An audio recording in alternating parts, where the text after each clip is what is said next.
अब चलते हैं न्यूमेरिकल प्रॉब्लम नंबर 10 की तरफ, जिसमें अगेन हमारे पास एक्स रेस को रिफ्लेक्ट करवाया जा रहा है by passing them through the crystal. हम लोगों ने इस कंडीशंस को, इस सिनेरियो को देखते हुए स्टूडेंट्स फाइंड करनी है इंटरप्लेनर स्पेसिंग डी और वेवलेंथ लैम्डा को हम लोगों ने फाइंड करना है। आइए देखते हैं कि कंडीशन हमारे पास क्या है। एक्स रेस बीम को फॉल करवाया जाता है किसके ऊपर स्टूडेंट्स? क्रिस्टल के ऊपर, जिसकी वेवलेंथ है हमारे पास, उसको जिस एंगल के ऊपर कोइंसाइड करवाया जा रहा है स्टूडेंट्स, जो एंगल ऑफ इंसिडेंस होगा क्रिस्टल फेस के ऊपर वो होगा 26.5 डिग्री, और जो एक्सरे बीम है इसके अलावा उसकी जो वेवलेंथ है स्टूडेंट्स 0.097 नैनोमीटर, वो थर्ड ऑर्डर रिफ्लेक्शन को परफॉर्म करेगी जब उसका एंगल ऑफ इंसिडेंस होगा टू द फेस 60.0 डिग्री।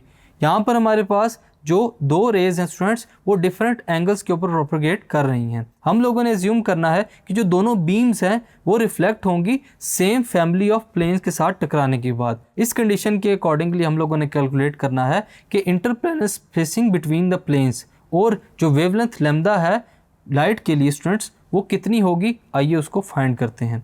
सबसे पहले हमारे पास गिवन है first order reflection n is equal to 1, angle of incidence θ1 हमारे पास गिवन है। फर्स्ट ऑर्डर रिफ्लेक्शन n1 हमारे पास गिवन है वो है 1। सेकंड ऑर्डर रिफ्लेक्शन के लिए हमारे पास एंगल ऑफ इंसिडेंस गिवन है। Wavelength for the third order reflection λ2 हमारे पास गिवन है।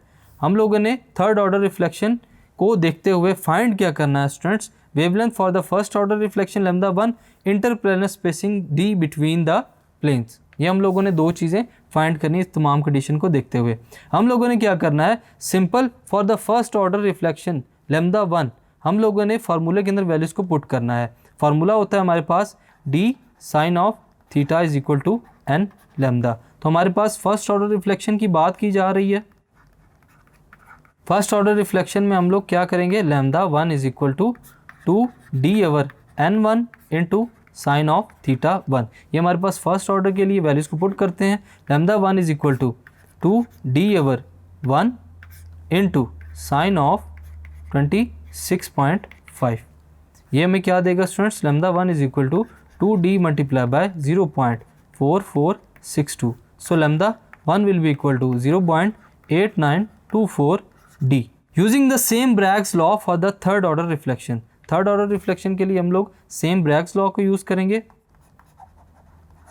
थर्ड ऑर्डर रिफ्लेक्शन के लिए अगर हम लोग ब्रैग लॉ को यूज़ करें वो क्या होगा? 2d sine of θ2 is equal to n2 λ2।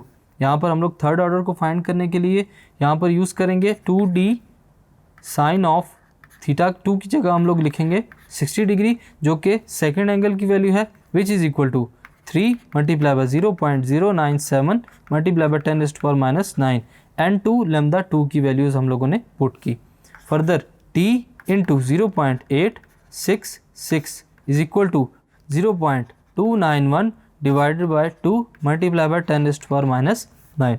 So d then will be equal to 0.16801 multiplied by 10⁻⁹. So then d will be equal to 0.168 nanometer. यहाँ पर हम लोगों ने इंटरप्लेनर स्पेसिंग फाइंड की by using Bragg's law for third order reflection. Now for first order wavelength can be calculated by substituting d 0.168 nanometer in equation. अगर हम लोग इस t की वैल्यू को उस इक्वेशन में पुट करें जहाँ पर हम लोगों ने λ1 की वैल्यू को फाइंड किया था फॉर फर्स्ट ऑर्डर वेवलेंथ, तो हम लोग फाइंड कर सकेंगे λ1 की value clearly. So λ1 will be equal to 0.8924 d आया था हमारे पास, d की वैल्यू हम लोगों ने फाइंड कर ली है। λ1 will be equal to then 0.8924 multiply by 0.168 nanometre. So then λ1 will be equal to 0.150 nanometre. So students, इस न्यूमेरिकल प्रॉब्लम के अंदर हम लोगों ने इंटरप्लेनर स्पेसिंग को फाइंड किया और जो रिक्वायर्ड वेवलेंथ थी λ1 फॉर फर्स्ट एक्स रे उसको भी हम लोगों ने फाइंड किया। यहाँ पर आपके चैप्टर की एक्सरसाइज का एंड होता है। होप सो आपको न्यूमेरिकल प्रॉब्लम्स, शॉर्ट क्वेश्चंस और कॉन्सेप्चुअल स्टडीज़ की समझ आ गई होगी। I am Usama bin Qamar, your on-screen instructor of physics from tutoria.pk. Hope you are doing well. Allah Hafiz.